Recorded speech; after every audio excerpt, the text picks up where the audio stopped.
Il y a des années, ma vie a été déchirée quand mon ex a disparu sans laisser de traces, emmenant nos jumeaux avec lui. Pendant des années, j'ai cherché sans relâche, m'accrochant à l'espoir qu'un jour je les retrouverais. Ce matin, tout a changé. Un coup à la porte a brisé le silence. Et quand je l'ai ouverte, j'ai vu les visages de mes enfants, maintenant tous adultes. Mais au moment où j'ai entendu la raison pour laquelle ils étaient revenus après toutes ces années, mon cœur s'est figé. Ce qui est arrivé ensuite, je n'aurais jamais pu m'y préparer. Sous le choc et submergé, je me suis écarté pour laisser les jumeaux entrer silencieusement, les invitant à entrer. Ils avançaient prudemment, comme si la maison elle-même détenait les réponses à des questions qu'ils n'avaient jamais posées à voix haute. Mes mains tremblaient, mais j'ai forcé ma voix à rester calme. « Voulez-vous quelque chose à boire ?» ai-je demandé, me dirigeant déjà vers la cuisine. C'était comme un rêve de les voir après tout ce temps, debout devant moi. Pourtant, tout semblait irréel. Mais ils étaient là. Mes enfants longtemps perdus, revenus d'une manière que je n'aurais jamais cru possible. Ils avaient changé, mais étaient indéniablement familiers, un mélange parfait de mes traits et des siens. Les deux filles avaient les mêmes yeux perçants que j'avais autrefois vus dans le miroir. C'était bouleversant de voir à quel point elles avaient grandi et changé. Et alors qu'elles échangeaient des regards, je ne pouvais m'empêcher de sentir qu'elles mesuraient silencieusement les échos de leur passé en moi. Le temps semblait figé alors que je restais là, prise entre les années perdues et la réalité de cette réunion, luttant pour comprendre la distance entre la vie que je connaissais autrefois et celle qui se déroulait devant moi. Mon esprit était en ébullition avec 1000 questions, mais je les ai mises de côté, me concentrant plutôt sur leur faire sentir à l'aise. J'ai pris quelques snacks et 2 verres de jus dans le frigo, puis offert un sourire timide. « Voilà, prenez place », ai-je dit en faisant un geste vers le salon. Elles se sont installées sur le canapé, semblant à la fois déplacées et, d'une étrange façon, exactement à leur place.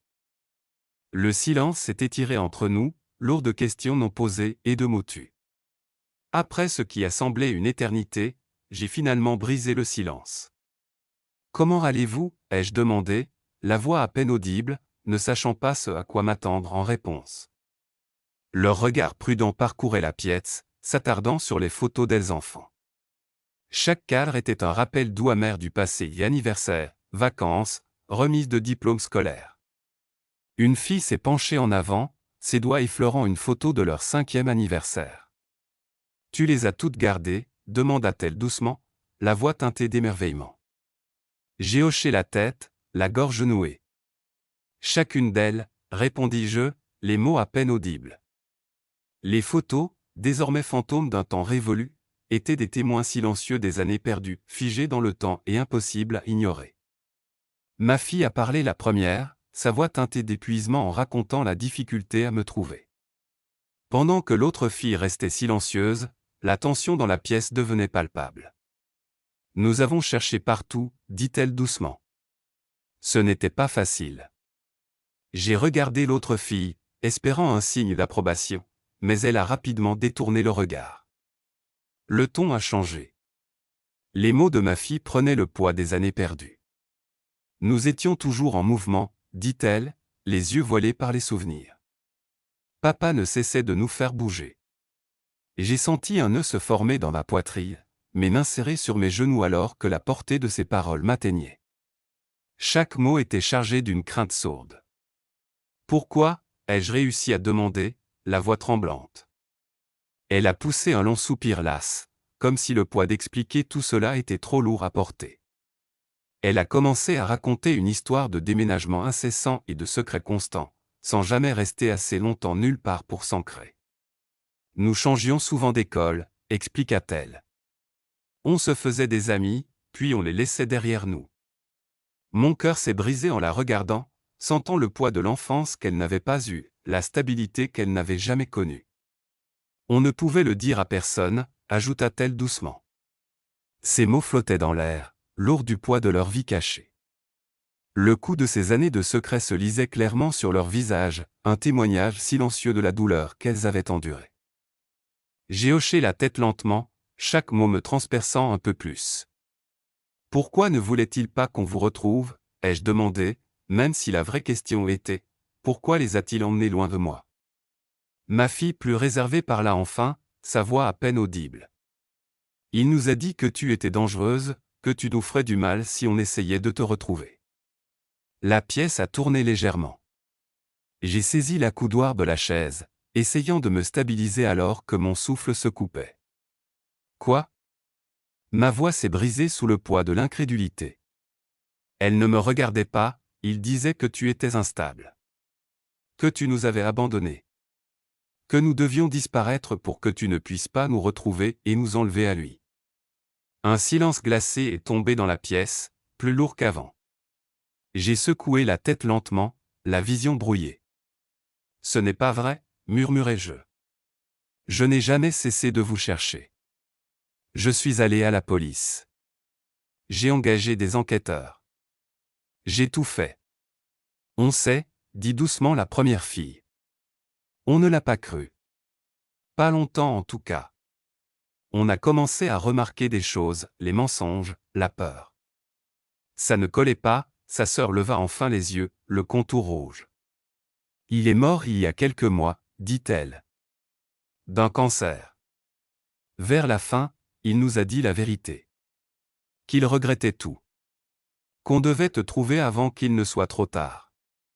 Ces mots flottaient entre nous, brûlant comme de l'acide. Des mois. Je me demandais combien de nuits elles avaient passé à lutter avec ce qu'il leur avait dit et combien de temps elles avaient débattu pour savoir s'il fallait le croire, ou croire en moi.